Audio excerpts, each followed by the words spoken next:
최근 K뷰티에 대한 글로벌 관심이 다시 크게 높아지고 있습니다. 미국과 유럽을 중심으로 한국 화장품 수요가 확대되는 흐름인데요. 이런 가운데 글로벌 뷰티 기업 APR이 올해 1분기 실적을 발표했습니다. 미국과 유럽 시장 성장에 힘입어 역대 최대 실적을 기록했는데요.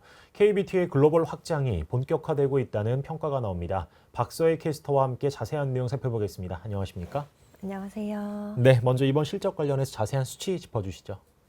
네, APR은 올해 1분기 매출 5,934억 원을 기록했습니다. 영업이익은 이 중 1,523억 원이었는데요. 전년 동기에 대비해서 각각 123%, 173.7% 증가했고요.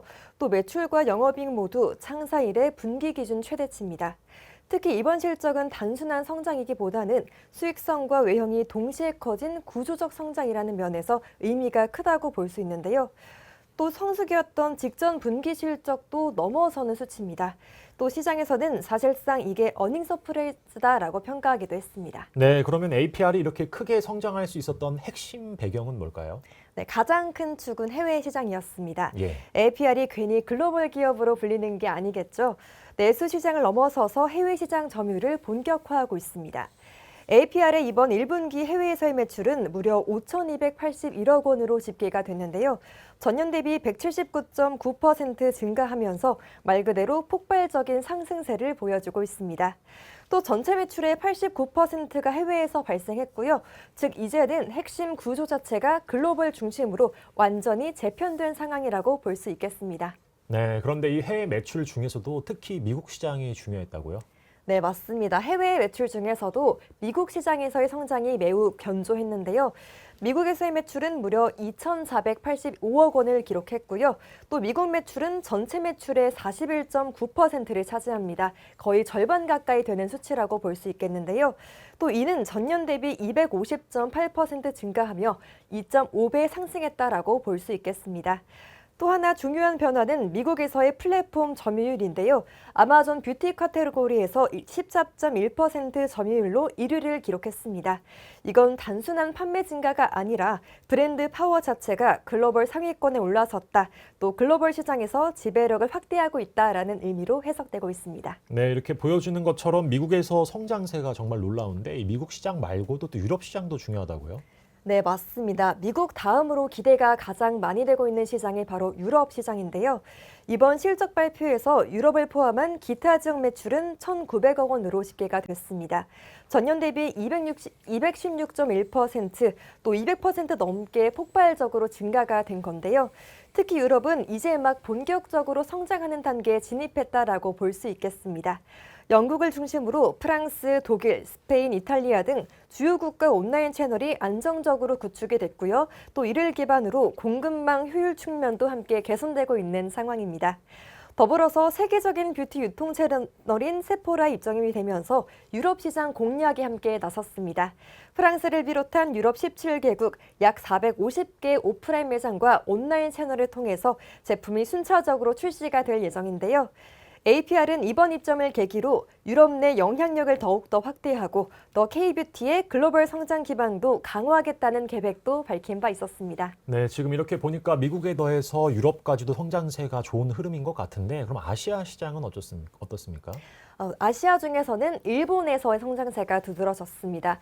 일본에서의 매출은 589억 원으로 집계가 됐고요. 전년 대비 100% 넘게 증가한 수치입니다. 온라인에서는 큐텐과 라쿠텐 중심으로 성장세가 이어졌고 또 오프라인 확장도 함께 진행됐습니다. 이렇게 APR은 단일 시장에 의존하는 것이 아닌 미국과 유럽 그리고 아시아까지 더해져서 다변화된 그리고 다양한 글로벌 포트폴리오가 형성되고 있다는 점이 특징이라고 볼 수 있겠습니다. 네, 그러면 이번엔 APR의 사업 구조 변화도 짚어주시죠. 네, 핵심 부문은 화장품과 뷰티 부문입니다. 매출은 4,526억 원이고 전년 대비 174.3% 증가했습니다. 특히 이 중에서는 메디큐브가 가장 큰 성장을 이끌고 있는데요. 연어 DNL 유래 성분인 PDRN이는 출시 1년 만에 1,500개, 누적 5천만 개를 돌파하면서 히트라인으로 단단히 자리를 잡았고요. 또 대표 상품인 제로 모공 보넬도 2천만 개 이상 판매가 됐습니다. 여기에 지금 장원영이 모델로 있는 뷰티 디바이스 부문에서도 매출 1,327억 원을 기록했고요. 전년 대비 46% 증가세를 보였습니다. 즉 제품 단위 성과가 단발성이 아닌 꾸준한 반복 구매와 또 실적 성장으로도 이어지는 구조라고 할 수 있겠습니다. 네, 이렇게 실적이 잘 나올 수밖에 없었던 여러 요인들이 있는 것 같은데, 그런데 어떻게 보면은 이 단기 전망보다는 좀 중장기 전망도 중요하지 않습니까? 어떻게 설명해 주실까요? 네, 맞습니다. 지금은 단기 흐름을 넘어선 중장기 흐름도 전망이 아주 좋은 상태인데요. 앞서 말씀드린 것처럼 미국 중심의 안정적인 시장 지배력 구조, 그리고 유럽 중심의 신규 성장이 동시에 작동되고 있기 때문입니다. 다만 관건은 이 성장의 지속성이겠죠. 신규 시장 확장이 실제 매출로 얼마나 이어지는지, 그리고 오프라인 채널이 얼마나 빠르게 안착하는지가 관건일 것 같습니다. 또 회사는 플라위힐 효과를 강조하고 있는데요. 브랜드 인지도가 매출을 만들고 또 그 매출이 다시 글로벌 확장을 견인하는 구조라고 볼 수 있습니다. 여기에 더해서 또 APR은 우리나라 화장품 기업 중에서 성장 속도가 가장 빠른 기업인데요. 지금 이 규모와 수익성을 동시에 끌어올리고 있는 아주 좋은 구간이라고 볼 수 있겠습니다.